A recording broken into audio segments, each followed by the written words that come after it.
Number 39. Abdullah al-Faiz Ad-Daghestani. You are something inseparable from the heart. My eyelids never close but that you are between them and my eyes. Your love is part of me like the soul's internal speech. I cannot breathe except you are in my breath, and I find you coursing through each of my senses. Abul Hassan Sumnan. The red sulphur among the saints, the crystal lamp of this universe and its foundation. He was supported by steadfast faith. A knower of the hidden meanings of the Holy Quran, he was the key to its secret, enlightened with the pure essence of the truth. He had enormous experience in the way of his predecessors. Sufism was his blood. Prophet Muhammad was his heart. The divine presence was his soul. He was the luminary of knowledge for human beings in his time, owner of the perfect characteristics, and controller of his active self. He was the ocean of wisdom for all human beings to sail upon and reach their appointed shore unscathed. The earth shone with a brilliant new light when he was born. People ran to his door to find through him the happiness of this life and the hereafter. He was an ocean of instruction, whose waves crashed roaring on the divine shore. He left the erudite perplexed with his superior knowledge, and he was the greatest of all ascetics ever seen or read about.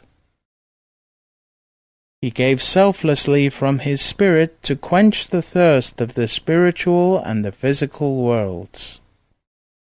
He was a galaxy by himself, garlanded with suns and stars of various size and color, bringing a different light to each individual. He wore the crown of God's divine love, and from him people sipped the longed-for honey of divine secrets.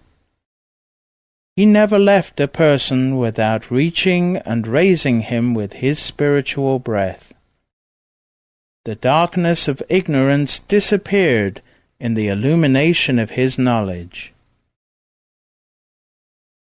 He was nursed from the breast of the station of the arch-intercessor, whose throne he ascended later in life. He was a reviver of religion in his time. His reputation for wise counsel and guidance spread over the earth. Kings stood at his door. Scholars sought his disclosures. In his time, no one was left who did not receive nourishment from his spirituality. By means of his light, darkness disappeared, and the secrets of blessings shone forth from the people.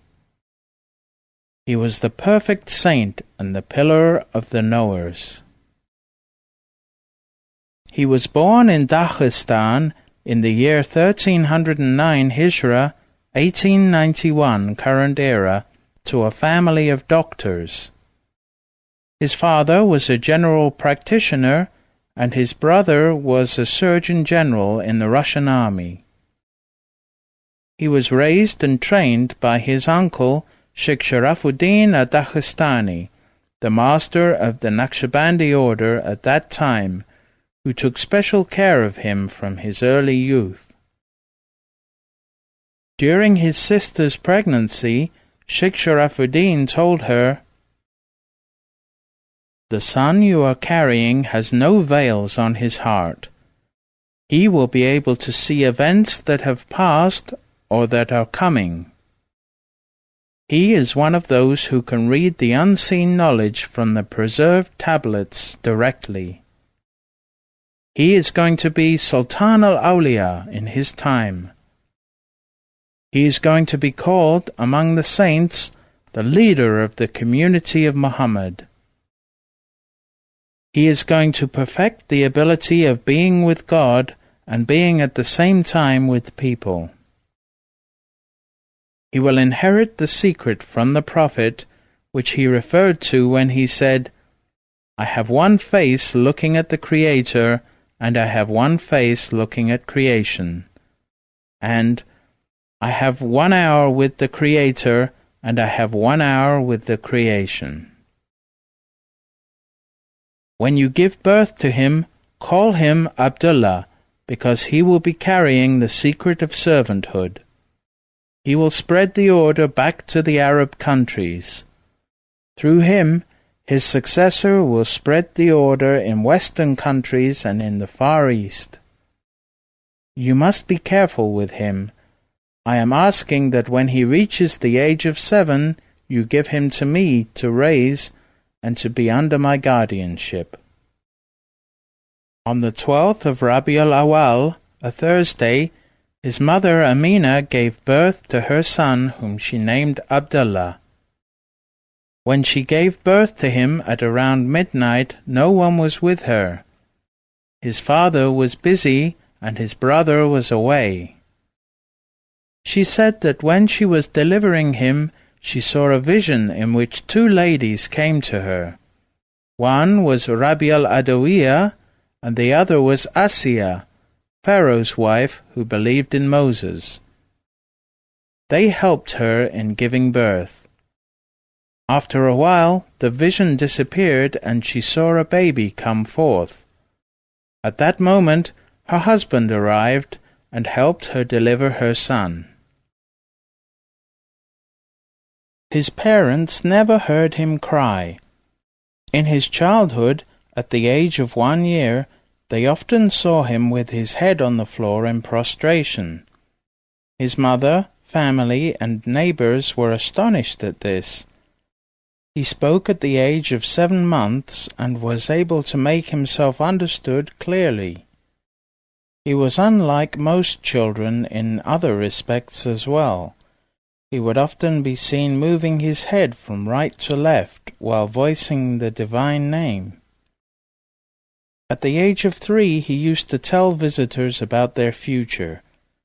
He would know their names without being familiar with them or being told.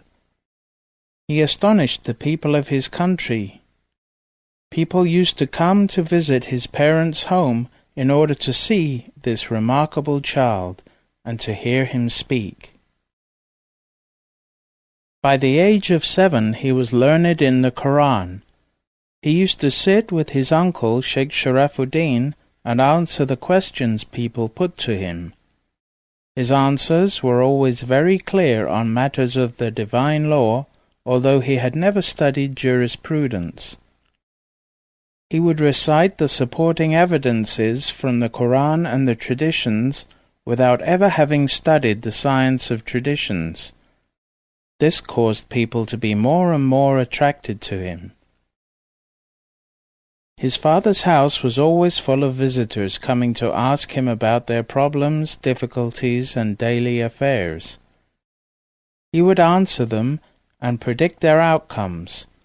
He became so famous at the age of 7 that if anyone in his village wanted to marry, they would first go to him to ask if the marriage was destined to succeed. More than that, they would ask if the marriage was according to the will of God, as mentioned in the preserved tablets. The scholars of his time verified his decisions and accepted his jurisdiction. Knowers in his time were so fascinated with his knowledge, although he was only 7 years of age, that they would come from afar to hear the spiritual knowledge that flowed from him like a fountain. His uncle asked him how he was able to speak so effortlessly and endlessly. He answered, "Oh, my uncle, it comes to me as words written right in front of me from the divine presence. I only have to look and read what is written." He used to discuss subjects of deep knowledge that had never been spoken of before. At the age of 7, he said to the spiritual masters of wisdom of his time, "If I speak what has been put into my heart of divine knowledge, even saints will cut my throat."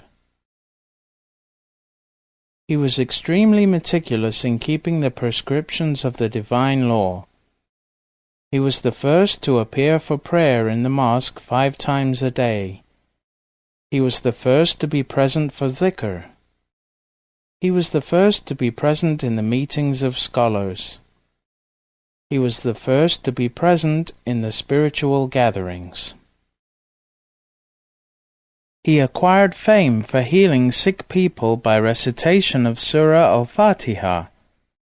Many people were brought to him with different kinds of sicknesses. He would read Surah al-Fatiha and blow on them, and they would be healed. He had a tremendous power for healing even people who were far away. People would come to him and ask for help for parents or a wife or someone else who was sick and unable to come to him. He would read one Fatiha and send it for them. They would be instantly cured from any distance. Healing was one speciality from among his endless specialities. Speaking about himself. I am a descendant of Miqdad ibn al-Aswad, whom the Prophet used to appoint as his deputy whenever he left Medina on an expedition. I inherited, like my uncle, the 5 marks of the blessed hand of the Prophet, which he had placed on the back of my blessed grandfather, Miqdad ibn al-Aswad. From that birthmark shines a special light. At this time, in the late 1890s, Daghestan was under the severe oppression and tyranny of the Russian occupying armies. His uncle, who was the spiritual head of the village, and his father, who was a well-known doctor, decided to emigrate from Daghestan to Turkey. After reaching this decision, they asked Shaykh Abdullah to make a spiritual consultation on the appropriateness of migrating at that time. Shaykh Abdullah described the event. That night I prayed the night prayer. I renewed my ablution. I prayed 2 cycles. I sat in meditation, connecting myself through my Shaykh, my uncle, to the Prophet. I saw the Prophet coming to me with 124,000 companions, saying to me, "O my son, I release all my powers and those of my 124,000 companions from my heart. Tell your uncle and the caretakers of the village to migrate immediately to Turkey." Then I saw the Prophet hugging me, and I saw myself disappearing in him. As soon as I disappeared in him, I saw myself ascending from the dome of the rock from which the Prophet ascended in the night journey. I saw myself astride the same Burak which carried the Prophet. I saw myself carried up in a true vision to the station of 2 bows' lengths. Quran chapter 53, verse 9, where I could see the Prophet, but not myself. I felt myself to be a part of the entirety of the Prophet. Through that ascension, I received the realities that the Prophet poured into my heart from what he had received on the night of ascension. All these different kinds of knowledge came to my heart in words of light, which began as green and changed to purple, and the understandings were poured into my heart in a quantity which is immeasurable. I heard a voice coming from the divine presence saying, "Approach, O my servant, to my presence."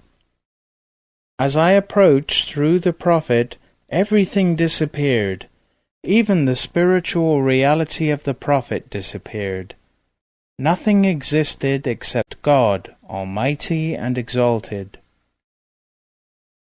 Then I heard a voice from all His lights and attributes that were shining in His presence.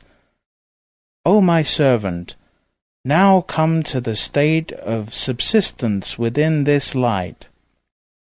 I felt myself come into subsistence through the Prophet after having been annihilated, appearing and subsisting in the divine presence, decorated with the 99 attributes.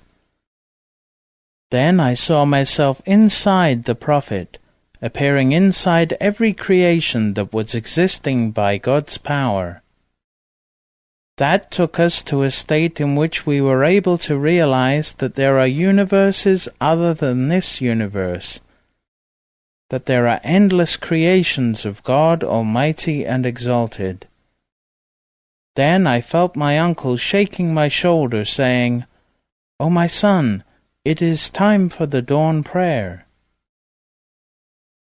I prayed the dawn prayer behind him, and more than 300 people from the village prayed in congregation with us.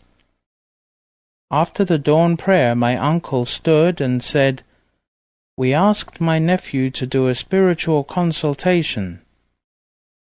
Everyone was eagerly waiting to hear what I had seen. My uncle immediately said, "He was brought to the presence of the Prophet by my power. The Prophet gave everyone permission to move to Turkey. Then he took him through the states up to the station of the distance of but 2 bow lengths. Quran chapter 53, verse 9. Then he took him to a station in which he opened to him a vision of knowledge that has never been opened to any saint before, including myself. His ascension was a means of instruction for past and present saints, and a key to open a gigantic ocean of knowledge and wisdom. I said to myself, my uncle was with me in that vision, and it was with his power that I received that vision. Everyone in the village began to prepare for the emigration.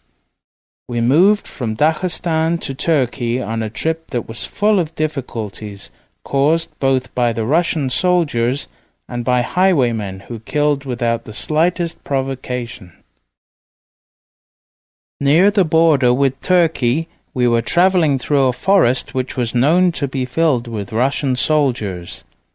It was time for the dawn prayer. My uncle said, "We will perform the dawn prayer and then we will cross the forest." We offered the dawn prayer and began moving.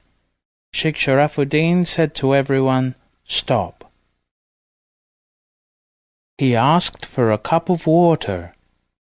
Someone handed him a cup of water, and he read on it from Surah Yasin, "And we have set a barrier in front of them and a barrier behind them, and we have enshrouded them in veils, so that they cannot see." Quran chapter 36, verse 9. Then he recited, "God is the best protector, and He is the most merciful of those who show mercy." Quran chapter 12, verse 64. As he was reciting these verses, everyone felt something come to their hearts. I saw all the emigrants trembling. God gave me a vision at that moment so that I could see that we were surrounded by the Russian army on every side. I saw that they were shooting at anything that moved, even a bird. Then I saw that we passed by and that we were safe. We were crossing through the forest, and they heard no sound of our footsteps or our animals. We arrived safely at the other side of the border. That vision ended as Shaykh Sharafuddin finished reciting. He cast the water ahead of us, and he said, "Move now, but do not look behind." As we moved on, we could see the Russian soldiers on every side, yet it was as if we were invisible. We moved for 20 miles through that forest. It took us from morning until after the night prayer. We did not stop except to pray, and we were invisible to everyone. We heard the Russian army shooting at people, birds, animals, and anything that moved, but we passed undetected and unscathed. We were the only people who were safe. We exited the forest and crossed over into Turkey. We travelled first to Bursa, where Shaykh Sharafuddin established his home for 1 year. After that, he moved to Rashadia, joining his uncle Shaykh Abu Muhammad al-Madani, where they established a village for Daghestani emigrants. It was located 30 miles from Yalova, which is on the Marmara coast, around 50 miles from Bursa, and about 60 miles from Adapazar. There he built the first mosque in that village. Next to it he built his own house. All the emigrants busied themselves with building their houses. My father and mother built a house adjacent to the house of Shaykh Sharafuddin. When I reached the age of 13, Turkey was under the attack of the British, French, and Greek armies.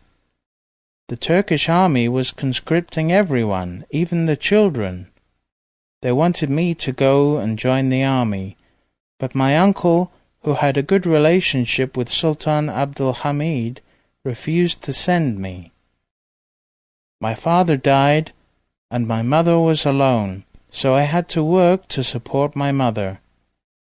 When I reached 15 years of age, Shaykh Sharafuddin told me, "My son, now you are mature and an adult, and you have to marry." I married at the very young age of 15 years and lived with my mother and my wife. His first seclusion and spiritual training. Shaykh Sharafuddin raised and trained Shaykh Abdullah with intensive spiritual discipline and long hours of zikr. 6 months after his marriage, he was ordered to enter seclusion for 5 years. He said, "I was a newlywed of only 6 months when my sheikh ordered me to enter seclusion for 5 years. My mother was so unhappy she went to complain to my sheikh, who was her brother, about it. My wife was also unhappy, but my heart never complained. On the contrary, my heart was completely happy to enter the seclusion I desired so intensely. I entered the seclusion, though my mother was crying and saying, 'I have no one except you. Your brother is still in Russia, and your father has passed on.' I felt pity for my mother, but I knew it was an order of my sheikh, and that it was coming directly from the Prophet. I entered that seclusion with orders to take 6 showers every day with cold water, and to keep all my obligations and daily devotional practices, wird and zikr. In addition, I was ordered to recite at least 7 and up to 15 sections of the Quran, and to repeat the holy name of Allah 148,000 times, and salutations upon the Prophet 24,000 times daily. There were many other practices as well, all to be performed in a focused and meditative state. I was in a cave, deep in a large forest, high on a snow-covered mountain. One person was assigned to serve me with 7 olives and 2 ounces of bread every day. I entered that seclusion when I was 15.5 years old. When I emerged from that seclusion at 20 years of age, I was very thin, weighing only 100 pounds. What was unveiled to me of experiences and visions cannot be expressed in words. When I entered the seclusion, I said to my ego, "O my ego, even if I am going to die, I am not going to leave this seclusion. You must know that. Do not try to change my mind or to cheat me." There was an opening in the roof of the cave to the outside, and when I entered the seclusion, I stopped up the hole with a piece of cloth. I slept very little in that seclusion. I never felt any need to sleep, because I had such strong heavenly support. One time I had a vision of the Prophet in seclusion in the cave of Hira. For 40 days I sat behind him and never slept, but continued in that state. As I was reciting zikr one night after midnight, a huge storm raged on the mountain. I could hear that storm felling trees, pouring rain, and finally snow. It was very cold, and nothing made me warm except the heat of my zikr. A heavy wind blew the cloth out of the hole in the roof of the cave. I was freezing, and snow blew in around me. I was so cold that I could not move my fingers to count the repetitions of my zikr. My heart almost stopped. Then it occurred to me to close the hole again. As soon as that thought came to me, I saw a vision of my Shaykh shouting, "O my son, are you busy with yourself, or are you busy with the one who created you? If you die from cold, it is better for you than allowing your heart one moment of heedlessness." That vision gave me warmth in my heart and determination to restart the zikr immediately. As I continued the zikr, more wind came, and with it more snow. I struggled with myself, finally telling myself, "Let me die. Even so, I am continuing my zikr." As soon as I said that, the wind stopped and the snow stopped. Then a tree fell and covered that hole in the cave. One day, after I prayed the last prayer of the night, and while I was busy with zikr and my heart was connected with its origin, I saw a vision of myself reciting zikr in the divine presence. At the same time, I felt something encircling me. I knew it was not something heavenly, that it was something physical. I remembered the saying of the Prophet, "Nothing puts fear in my heart except the fear of God." Although I felt something around me and wrapping me up, my heart remained undisturbed in the divine presence. In that state, I reached the place in the station of the awareness of numbers at 777,777 repetitions of the divine name. I was going to 777,778 when I heard the divine presence addressing me. "O my servant, you have reached the secret of awareness of numbers tonight. You have gained the key for that station. Enter into our presence in the state of the one who speaks with God, the state of Moses when he spoke directly with God." I saw that I was speaking with the divine presence. I received answers to questions that saints had never been able to reach before. I took the opportunity to ask Allah, "O Allah, what is your greatest name?" And I heard, "O my servant, you will be given that later." Then that vision disappeared, and it was time for the dawn prayer. Before each prayer, I was obliged to take a cold shower. There was, of course, no running water, so I had to use melted snow to shower. As I was about to stand up to wash for prayer, I found that facing me was the head of a snake, which had encircled me completely. Its head was poised so that any movement out of fear would cause him to strike me. I did not give that snake any importance. I knew if I felt any fear it would attack. So in my mind I made it to be non-existent. I could not take a shower with the snake wrapped around me, but the Shaykh's order had to be followed, so I poured the water over my clothes and over the snake. For 40 days that snake remained wrapped around me. When I was praying, it would move its head to allow for my prostrations. For 40 days that snake kept watch, looking for any mistake or fear to attack me. This test from my Shaykh, to see if I had any fear of anything but God, finally ended, and that snake began to unwind itself from around me. It sat for a while in front of me, then it disappeared. Shaykh Abdullah spent 5 years in that particular seclusion, which ended when he was 20. When he emerged, he was eligible for military conscription. This time he went into the army. His ascension. He describes an incident which happened to him during his service in the Ottoman army.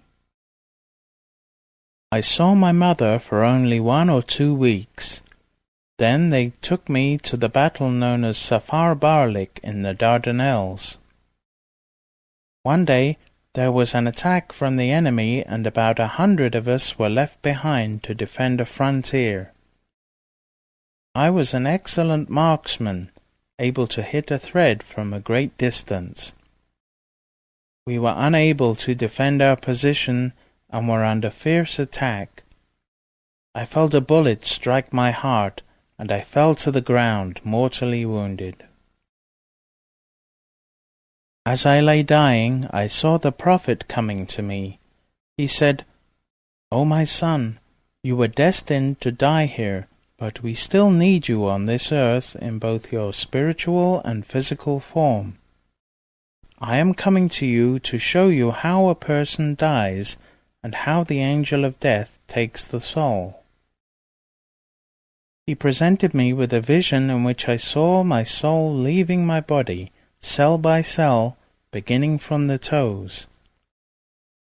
As the life was withdrawing, I could see how many cells are in my body and the function of every cell, and the cure for every sickness of each cell, and I heard the dhikr of every cell. As my soul was passing away, I experienced what a person feels when he dies. I was brought to see the different states of death, painful states of death, easy states of death, and the most blissful states of death. The Prophet told me, "You are from those who pass in a blissful state of death." I was enjoying that passing so much because I was going back to my origin, which made me comprehend the secret of the Quranic verse, "To God we belong, and to Him is our return." Quran chapter 2, verse 156. That vision continued until I experienced my soul departing on the last breath. I saw the angel of death come, and I heard the questions he would ask. All the kinds of vision that appear to the dying I experienced, yet I was alive during that experience, and this enabled me to understand the secret of that state. I saw in that vision my soul looking down on my body, and the Prophet was telling me, "Come with me." I accompanied the Prophet. He took me to a vision of the 7 heavens. I saw everything he wished me to see in the 7 heavens. He raised me to the station of truthfulness, where I met all the prophets, all the saints, all the martyrs, and all the righteous. He said, "O my son, now I am going to take you to see the tortures of hell." There I saw everything that the Prophet had mentioned in the traditions about the tortures and punishments of that place. I said, "O Prophet, you who were sent as a mercy for human beings, is there not any way for these people to be saved?" He replied to me, "Yes, my son, with my intercession they can be saved. I am showing you the fate of those people if I did not have the power to intercede for them." The Prophet said, "O my son, now I will return you to earth and to your body." As soon as the Prophet said that, I looked down and saw my body, looking somewhat swollen. I looked at that and said, "O Prophet of God, it is better to be here with you. I do not want to go back. I am happy with you in the divine presence. Look at that world. I have already been there, and now I have left. Why must I go back? Look, my body is swollen." He said, "O my son, you must go back. That is your duty." By the order of the Prophet, I went back to my body, even though I did not want to. As I entered my body, I saw the bullet in my heart had been encased in flesh, and the bleeding had stopped. As I smoothly entered into my body, the vision ended. When it ended, I saw the medics on the field of battle looking for the survivors among the dead. Then one of them said, "That one is alive! That one is alive!" I had no power to speak or to move, and I realized that it had been 7 days that my body had been lying there. They took me and treated me until I recovered and my health was restored. Then they sent me back to my uncle. As soon as I reached him, he told me, "O my son, did you enjoy your visit?" I did not say yes, and I did not say no, as I wanted to know if he meant the visit to the army or the visit in the company of the Prophet. Then he asked me again, "O my son, did you enjoy your visit with the Prophet?" Then I realized that he knew everything that had happened to me, so I ran to him and kissed his hand and told him, "O my Shaykh, I went with the Prophet, and I must admit that I did not want to come back, but he told me that it is my duty." Shaykh Abdullah's total surrender. Shaykh Abdullah continued his life under the watchful eyes of his uncle Shaykh Sharafuddin. He advanced ever higher in spiritual knowledge. One day, Shaykh Sharafuddin was sitting in a gathering of 300 scholars, both religious and spiritual. They were there to discuss matters of importance to their spiritual life. They were sitting on a hill near his mosque. Shaykh Abdullah came up the hill towards the gathering. Some of the scholars said to Shaykh Sharafuddin, "We are astonished at the great importance you give to that child." The Shaykh replied, "Look at him. He is coming to see me. If a little child of 7 were to come to him and say, 'Your Shaykh is sending you a message that you must go to Mecca,' even if I had not sent that child, Abdullah would immediately accept and do what that child says. This is because he relates everything to me, and he knows that whatever comes to him comes from me, regardless of the means. He knows that if it comes from me, the order is from the Prophet, because my heart is connected to his heart, and that its origin is from God. Now if that were to happen, without going back to his wife or his mother to say goodbye, nor to pack any provision, he would immediately direct his steps towards Mecca.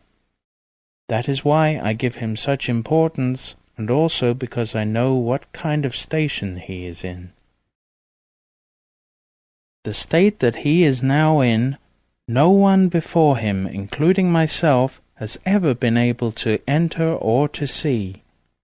He has reached a state higher than my state and higher than that of my masters in this way.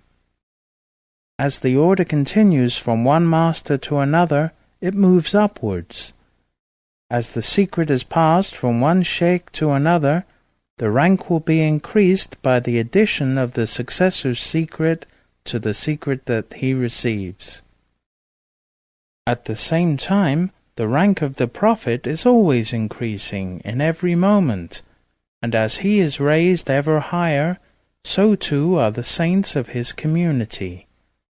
That is the meaning of the verse, "And above every possessor of knowledge there is a greater knower." Quran, chapter 12, verse 76. A meeting with Khurjif. Grand Shaykh Abdullah used to serve in his master's Khanaqah. Every day hundreds of visitors arrived to visit the Shaykh, most of them coming from Daghestan. Among the many visitors to the Shaykh was the Russian teacher George Khurjif. Having recently arrived in Turkey, after a long and arduous escape from Russia at the time of the Communist Revolution, Khurjif came to visit Shaykh Sharafuddin. He had had many contacts with Sufis of various orders and had been raised in and had travelled extensively throughout the region of the Caucasus. He was pleased to find the inheritors of the distinguished Daghestani Naqshabandi lineage.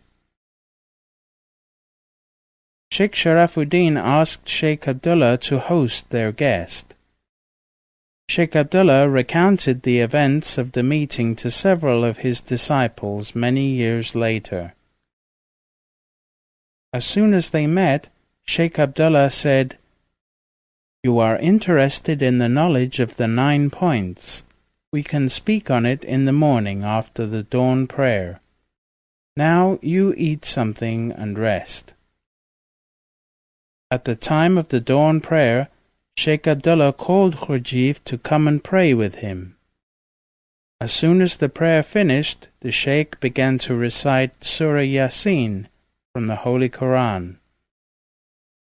As he finished reading, Khurjif approached him and asked him if he could speak of what he had just experienced. Khurjif said, "As soon as you finished the prayer and began to recite, I saw you come to me and take my hand. We were transported to a beautiful rose garden. You told me that this garden is your garden and these roses are your disciples, each with his own color and perfume. You directed me to one particular red rose and said, 'That one is yours, go smell it.' As I did, I saw the rose open and I disappeared within it and became the rose.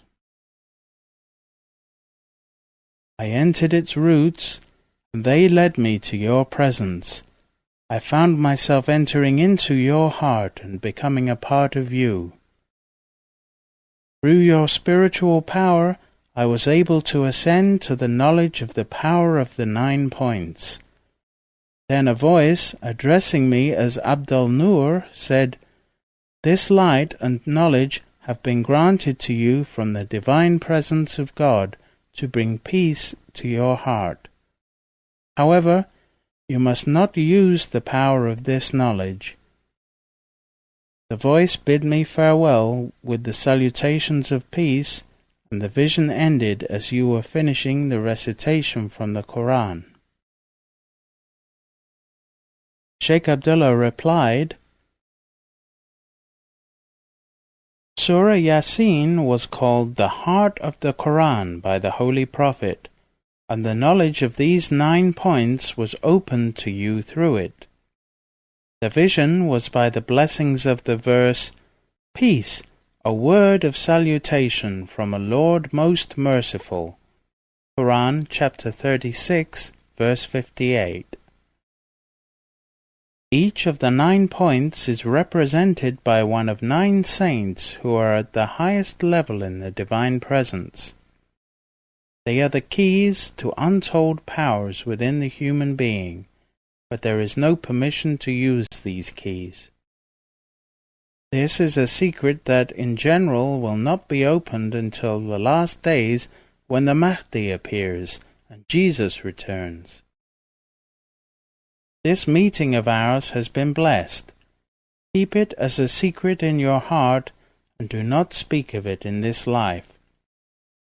Abdul-Nur, for that is your name when you are with us, you are free to stay or go as your responsibilities allow. You are always welcome with us. You have attained safety in the divine presence. God bless you and strengthen you in your work. His states and discourses after his second seclusion.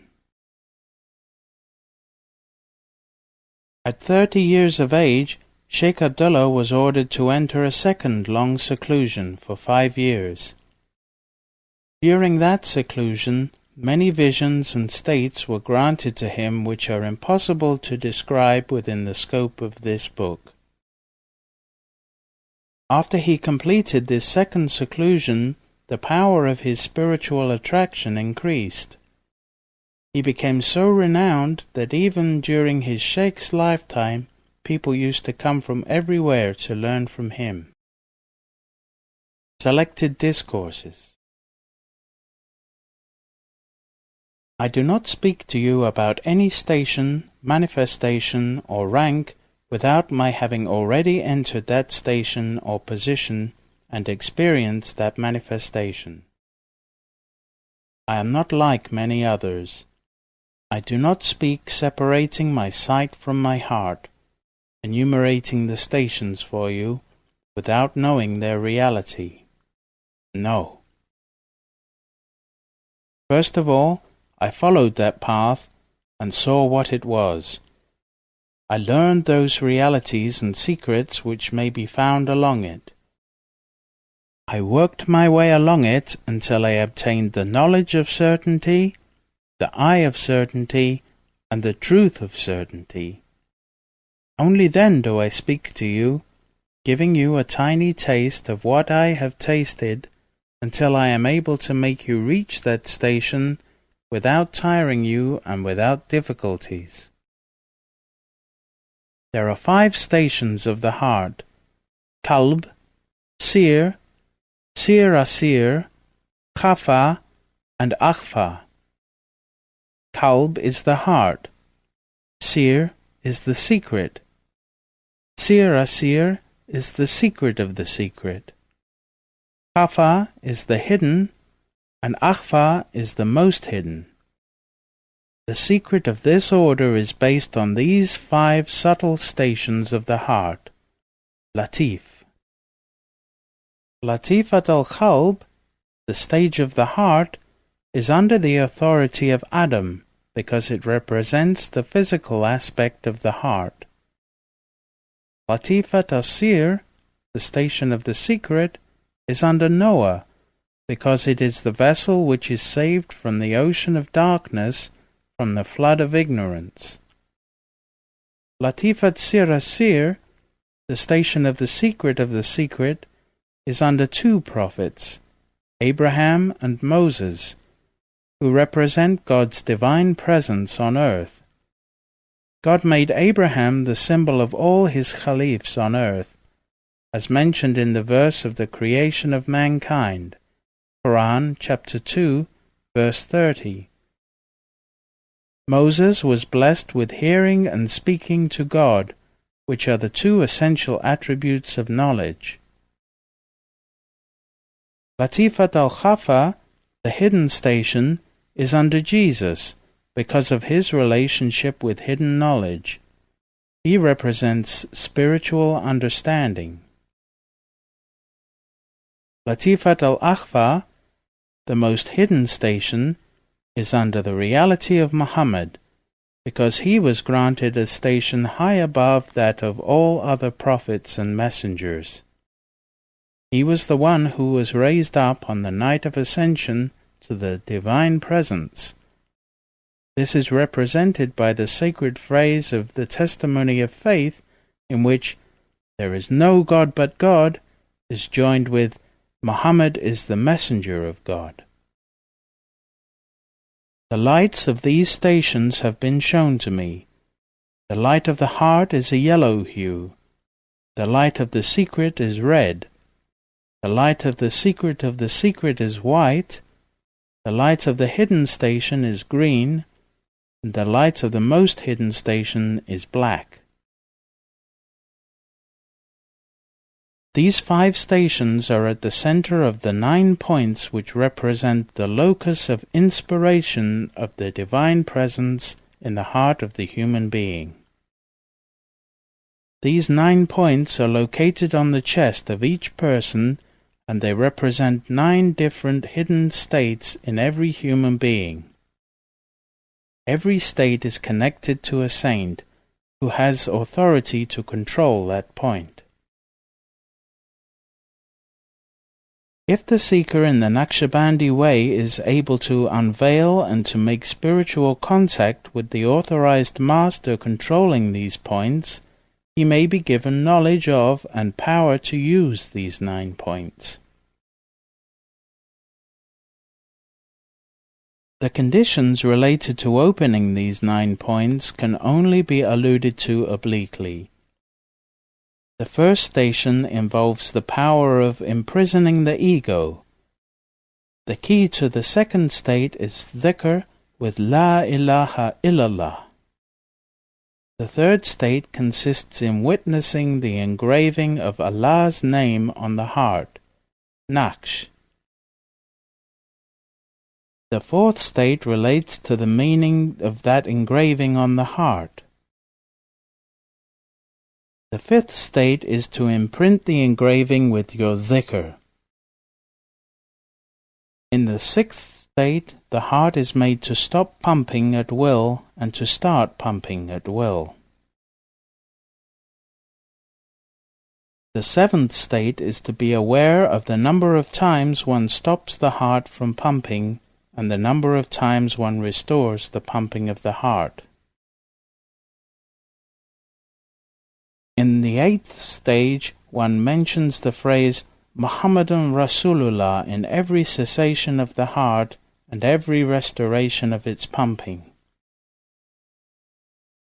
The ninth stage is to return to your cave, as God mentioned in Surat Al-Khaf, "When ye turn away from them and the things they worship other than God, betake yourself to the cave. Your Lord will shower His mercies on you." Quran, chapter 18, verse 16. The cave is Divine Presence. Here, one utters the cherished prayer of the Prophet, "O Allah, you are my destination, and your pleasure is what I seek." The heart, as it cycles between the cessation and restoration of its pumping, is existing at the level of the essence of the Divine Presence. Because that Divine Essence is the source of all created being, the heart will be at one with even the most minute creation in this universe. The heart which has reached the secrets of the 9 points will be able to see everything, hear everything, know everything, taste everything, sense everything, until he will be the ears with which he hears, the eyes with which he sees, the tongue with which he speaks, the hand with which he grasps, and the feet with which he walks. He will be lordly. He need only say to a thing, "Be," and it will be. Shaykh Sharafuddin's will. In the last days of Shaykh Sharafuddin's life, he wrote his will and gave it to Shaykh Abdullah. He predicted at that time, "After I die, an opportunity will come for you to leave Turkey. When that opportunity comes, you must take it, because your duty does not lie here, but outside Turkey." Shaykh Abdullah had 2 daughters from his wife Halima. The eldest was named Rabia, and the youngest Madiha. 9 other of his children had not survived.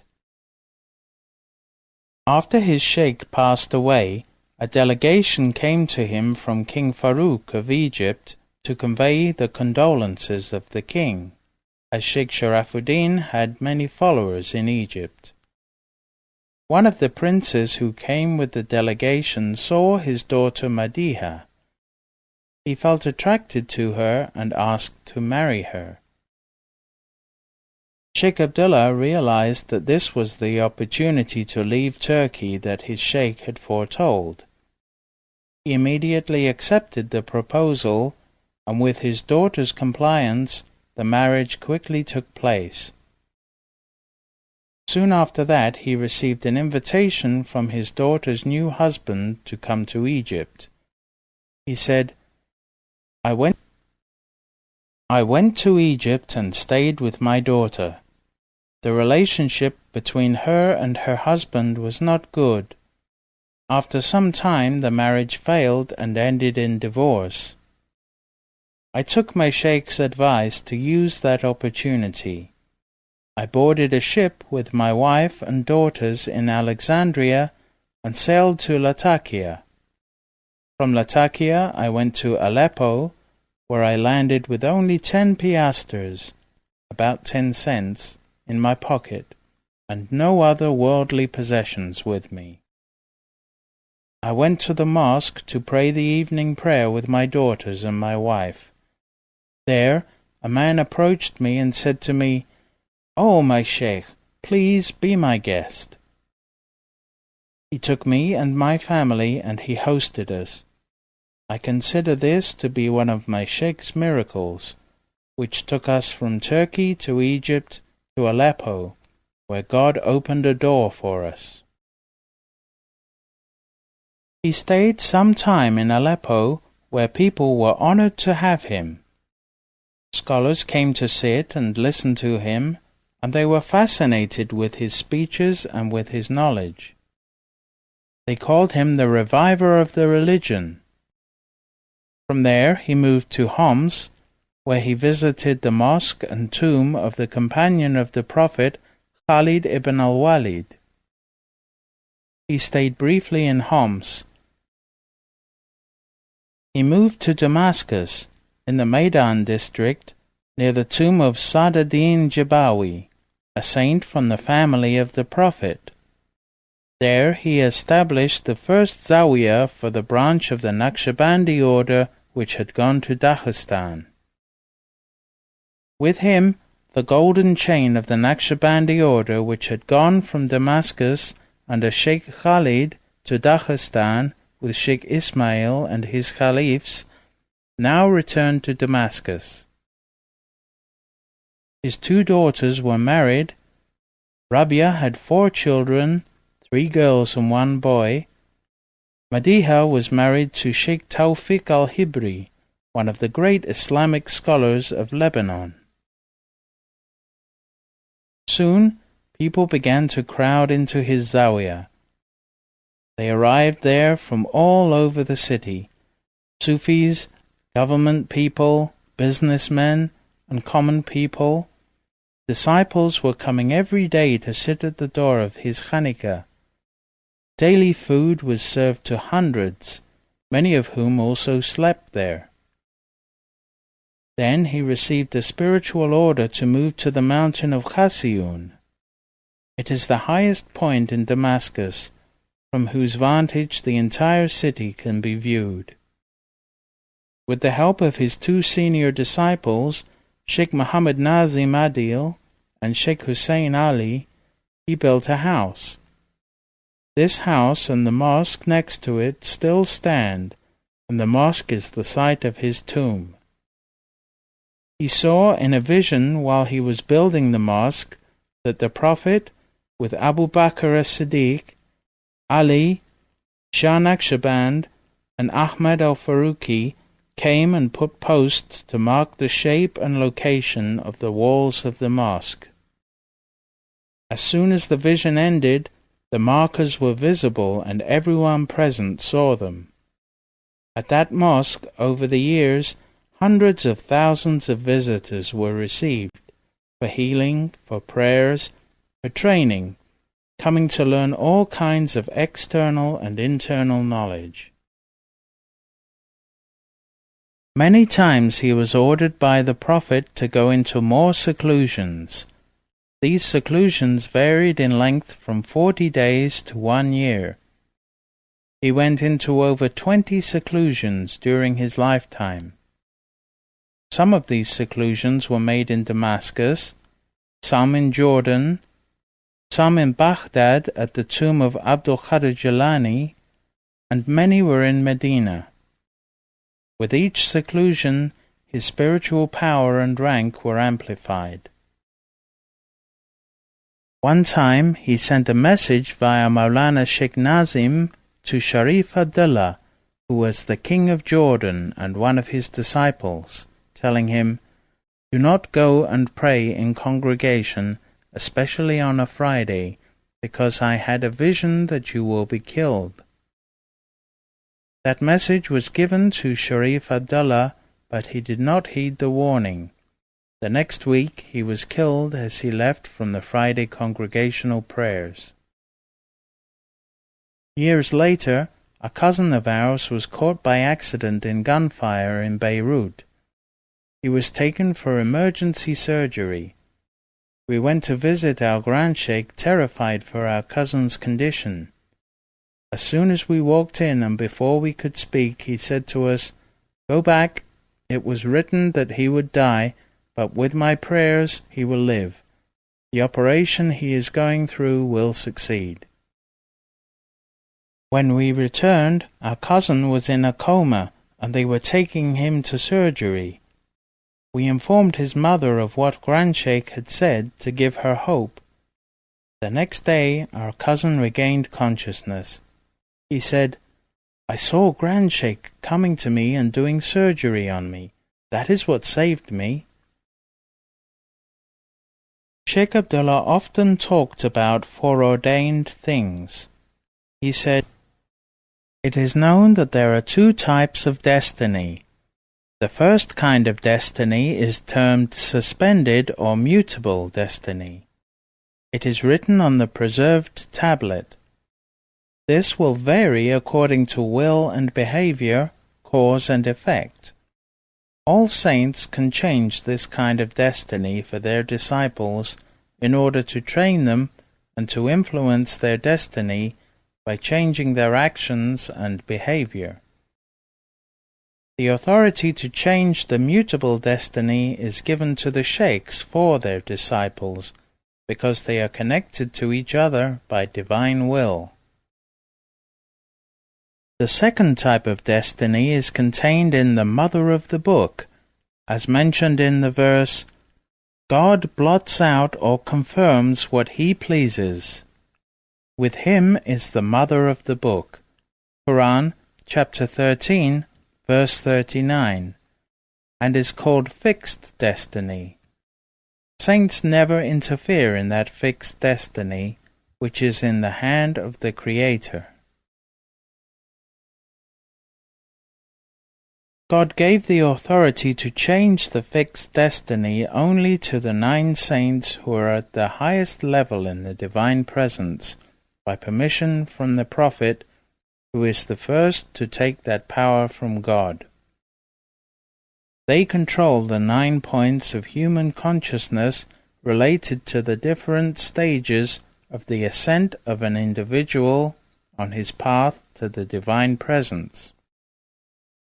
God gave these 9 saints, whose number has not changed from the time of the Prophet until today, the power to use Sultan of Zikr, the greatest remembrance.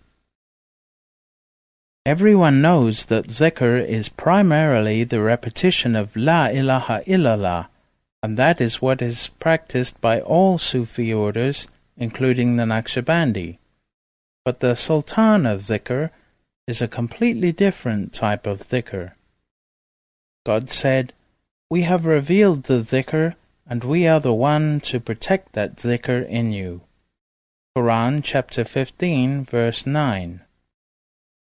The dhikr mentioned here is the Holy Quran.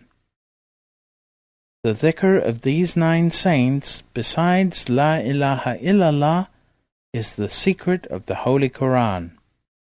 They recite the Quran not as we recite it, reading from beginning to end, but they recite it with all its secrets and inner realities, because God said, "Nor is there anything fresh or dry, but it is inscribed in a clear record."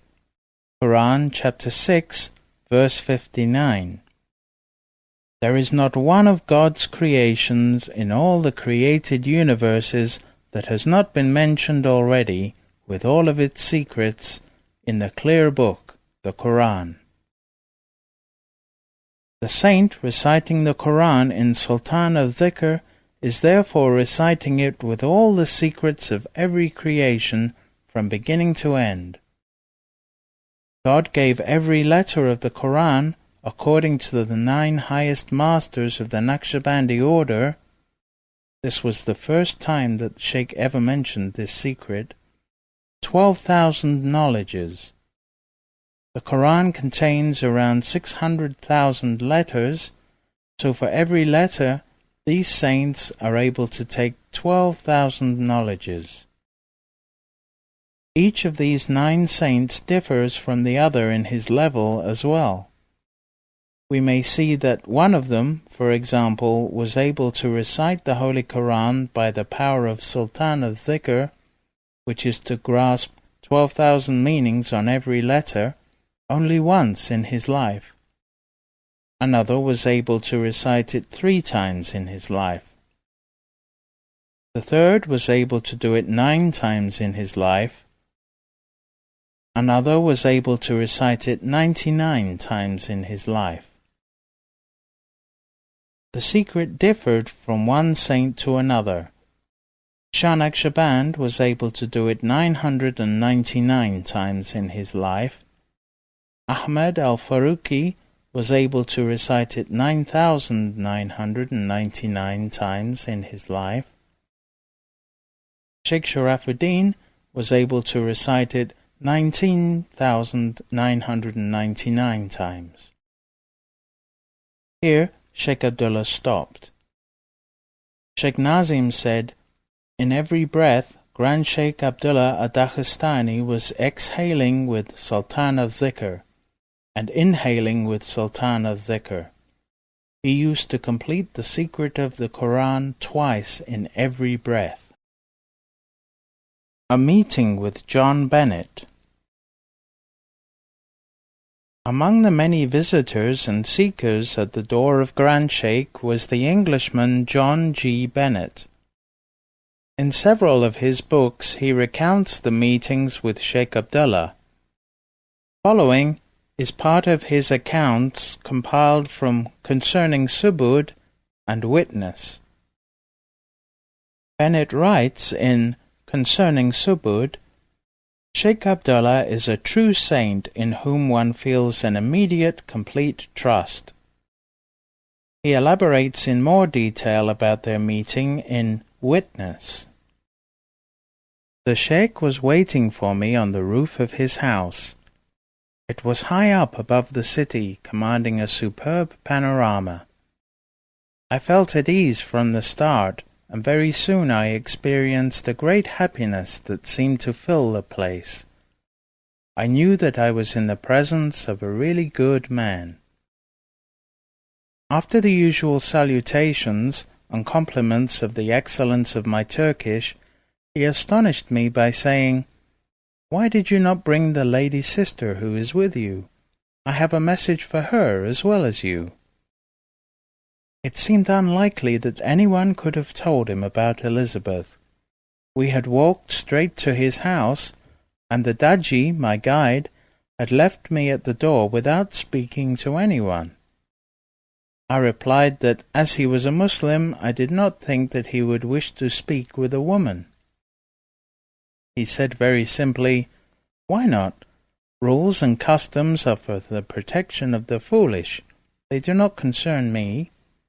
Next time you pass through Damascus, will you bring her to me?' I promised to do so if the opportunity came. We sat for a long time in silence, watching the ancient city. When he began to speak, I found it hard to come out of the deep reverie into which I had fallen.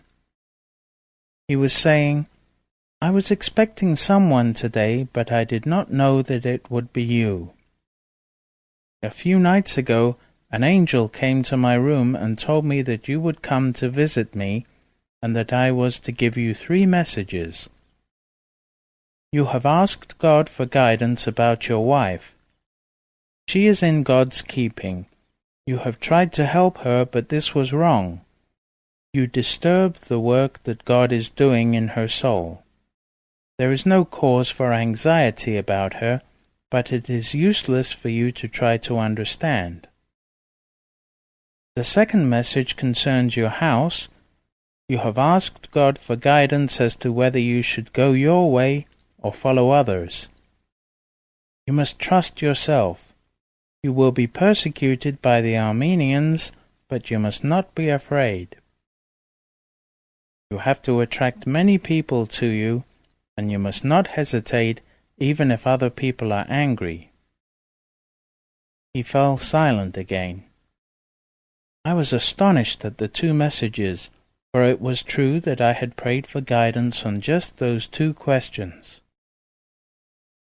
The most important message is the last. You must know that there is a great wickedness in the world. People have given themselves over to the worship of material things, and they have lost the will and the power to worship God. God has always sent messengers to show the way out of such situations, and he has again done so in our present age. A messenger is already on earth, and his identity known to many. Before long he will come to the west. Men have been chosen to prepare the way for him. It was shown to me that you are one of those chosen to prepare the way. The messenger will come to your country and even to your house. You should never cease to worship God, only you must not show it. Outwardly you must behave as others do. God has appointed 2 angels to take care of you. One will guide and direct you so that you will no longer make mistakes as before. The other will perform the religious duties that you cannot do for yourself. I advise you to frequently repeat in your heart the words La ilaha illallah, which means surrender to God alone. When I said that this was the Muslim profession of faith, he replied that it is as much Christian as Muslim, for the foundation of all religion is that man should not follow his own will, but the will of God. His passing from this life. We observed many wondrous events with our Grand Shaykh. His life was full of beneficent activity.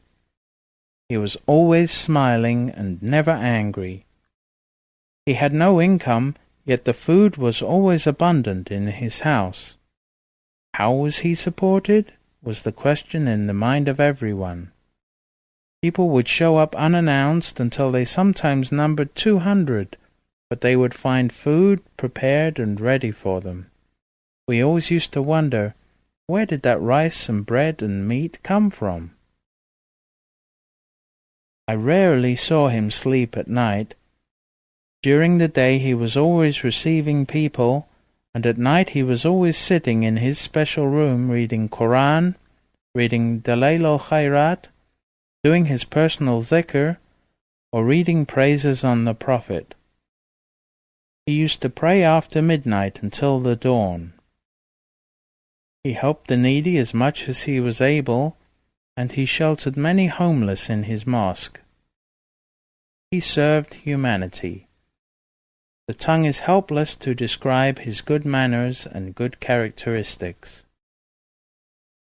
One day in 1973 he said, "The Prophet is calling me. I have to go and see him. He told me, "You will come to me after you have had an operation on your eye," referring to the short-sightedness in his left eye. He was hinting to us that he was going to pass on, but we were not able to accept that hint. He was alive in us, and alive in all those who knew him, even the cats that were always around him. After he went for the eye surgery, he stopped eating. We begged him to eat, but he refused, saying, "I am in complete seclusion because the Prophet is calling me." He would only accept dry bread softened by soaking in water once a day. He said, "I do not want to live any longer. I want to go and join my Prophet and to be with him. He is calling me. God is calling me." This was like a thunderbolt for us, but still we could not believe it. Then he wrote his will and said, "Next Sunday I am going to pass on." It would be the 30th of September, 1973, current era, the 4th of Ramadan, 1393 Hijrah. Everyone was shocked and fearful, awaiting that day to see if his prediction would come to pass. It was 10 o'clock on the Sunday that he had predicted, and we were sitting in his room. He said to me, "Feel my pulse." I felt his pulse, and it was over 150. Then he said, "Oh, my son, these are the last seconds of my life. I do not want anyone here. Everyone must leave and go to the big meeting room." There were only 10 of us inside the room. At that moment 2 doctors arrived. One was my brother, and the other a friend. Both were surgeons. Grand Shaykh did not allow anyone other than family in the room. We heard his daughter cry out, "My father has died! My father has died!" We all ran into the room, and we saw that Grand Shaykh was not moving. Quickly my brother took his pulse and his blood pressure, but they were not detectable. He ran hysterically to the car to get a syringe with medicine, returning minutes later. He re-entered in the same manner, wanting to inject the Shaykh in his heart to try and restart its pumping. The other doctor said, "What are you doing? The Shaykh has been dead for over 7 minutes. Stop your foolishness." But he would not stop and insisted on going ahead with the injection. Then Grand Shaykh opened his eyes, put his hand up, and said in Turkish, "Borak," which means stop. Everyone was shocked. They had never heard the dead speak before. I will never forget this in all my life. All those present, professors and doctors, will never forget either. After that, my brother put his instruments away. We stood there in shock, not knowing what to say. Was he dead or not? Was he simply veiling himself to return shortly? That is the secret God gives to His lovers and saints who travel in His kingdom, in His love, in His secrets. It was an unforgettable day. The news of his passing was like a tremendous tornado, whirling through Damascus, Aleppo, Jordan, Beirut. People came from everywhere to him for one last look. We washed him, and from his holy body came a very beautiful smell. We prepared him for the funeral prayers and for burial the next day. All the scholars of Damascus attended his funeral. 400,000 people came to his funeral prayers. People were lined up from his house to the mosque of Ibn Arabi, where his body lay in state. When we returned to his home after the funeral prayer, we saw the coffin gliding over the heads of people without any help from anyone, moving to his mosque for its burial. It had taken us 3 hours to walk back from the mosque of Muhyiddin ibn al-Arabi to Grand Shaykh's mosque, a trip which normally takes 20 minutes because of the huge crowd in the streets. Everyone was crying. They did not want the Shaykh to be buried. No one could believe it, and no one could accept it. It was enough to make us remember the state of the companions when the Prophet passed away. We understood why Omar, Uthman, and Ali could not accept that the Prophet had passed away. We underwent that same state and wondered how Abu Bakr could have borne those feelings. All the government officials and scholars were at the mosque waiting to bury him. A message was delivered to the Imam from out of the blue saying, "Do not bury Grand Shaykh until Shaykh Nazim arrives." No one could believe it, as there had been no way to contact Shaykh Nazim, who was in Cyprus. There was no phone, no fax machine, and even a telegram would have taken 2 days. No one accepted that the message was real. But for the love of our Shaykh, we were happy to postpone his burial and insisted to wait until Shaykh Nazim arrived. It was Ramazan. Everyone was fasting. The scholars and the crowd grew restless. People said they wanted to go. We told them they were free to go if they wanted, but that we must wait. After some time, most of the people left, and only the most sincere followers of the Shaykh remained. Shortly before sunset, Shaykh Nazim was seen climbing the stairs. How he arrived so quickly, no one knows. It remains a mystery to this day. Shaykh Nazim brought Grand Shaykh's body back into the mosque and prayed the funeral prayer for him again. He buried him with his own hands.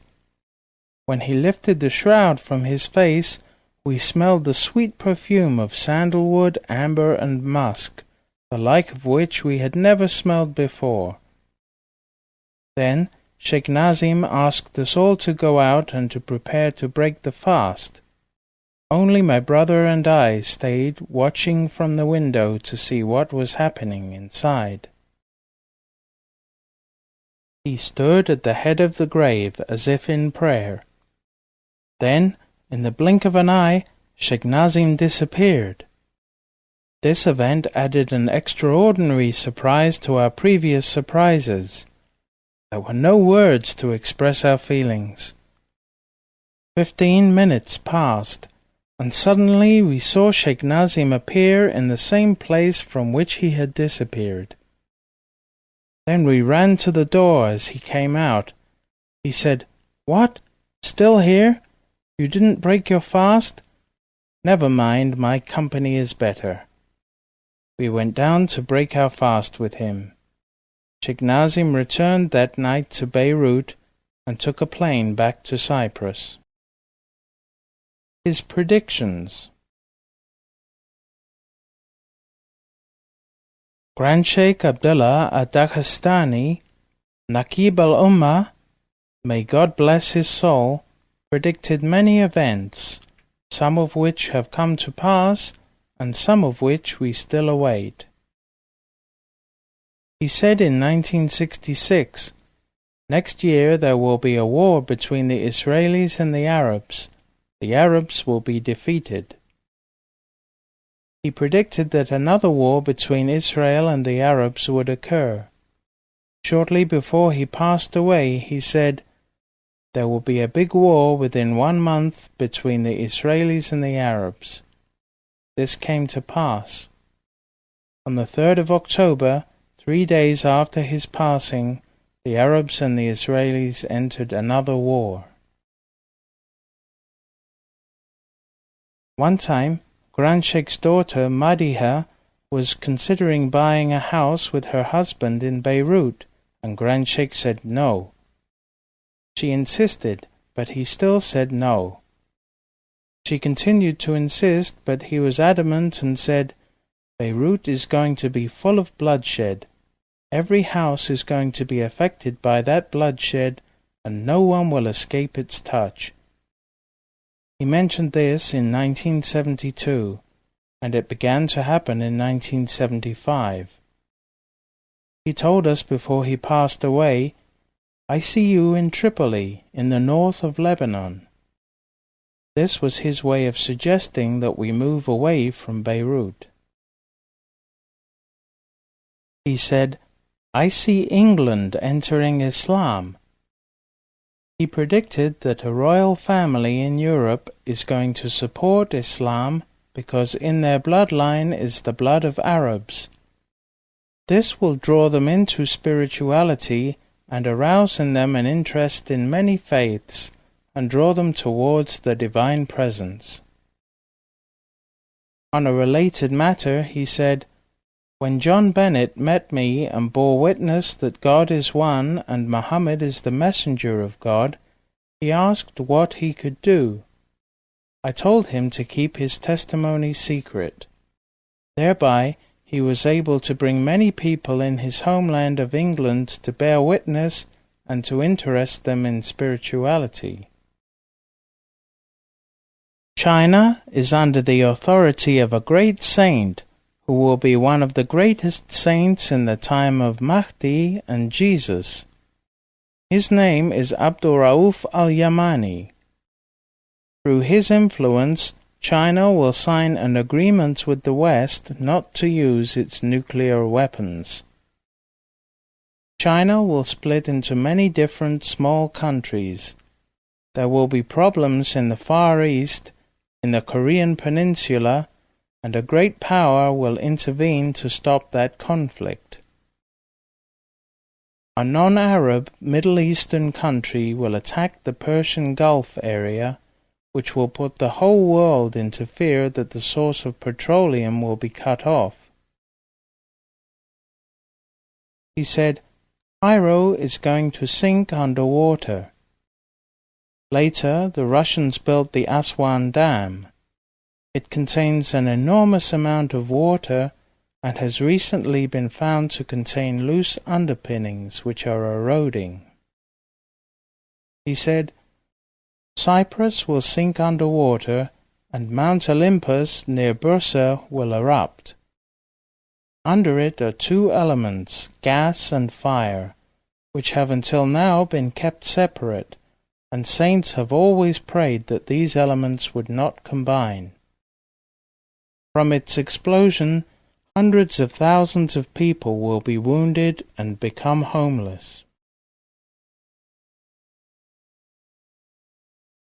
There will be a war in the Gulf area where a huge fire will arise and involve the rest of the world.